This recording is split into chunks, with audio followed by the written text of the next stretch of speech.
તો કાળી લાખી ટેન્શન નહીં કર.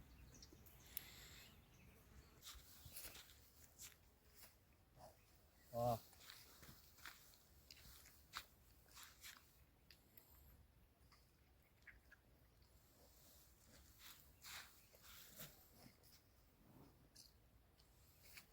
હા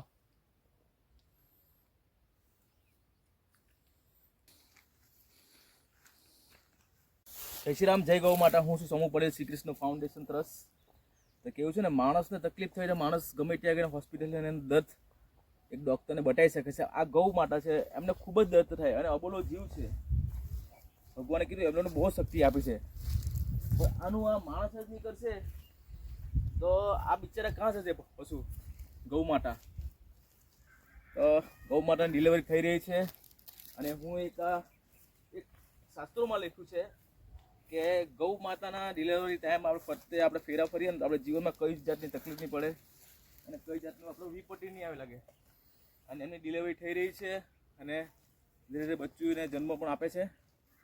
તો તમે ગૌ માતા કમેન્ટમાં જય ગૌ માતા લખો. જય ગૌ માતા, જય શ્રી કૃષ્ણ. ખૂબ જ પીડા સહન કરી રહી છે.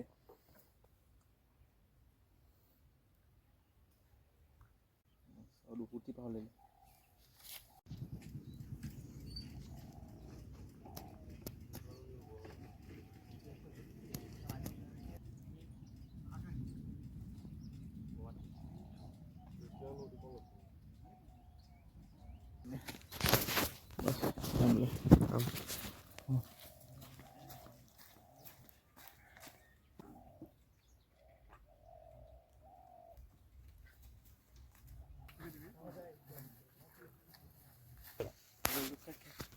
કેટલા કિલો? પેડો ઉઠે તું હે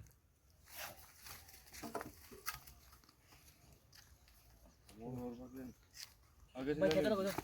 અમોળ લોકો બોલ તું ગાને પડ એક મિનિટ હારા પીવાઈ ગયો દેખો પેડો હોરી કાઢો પડે પાણી નસીબ ન ખાતા હોય અહીં પડી ગયો.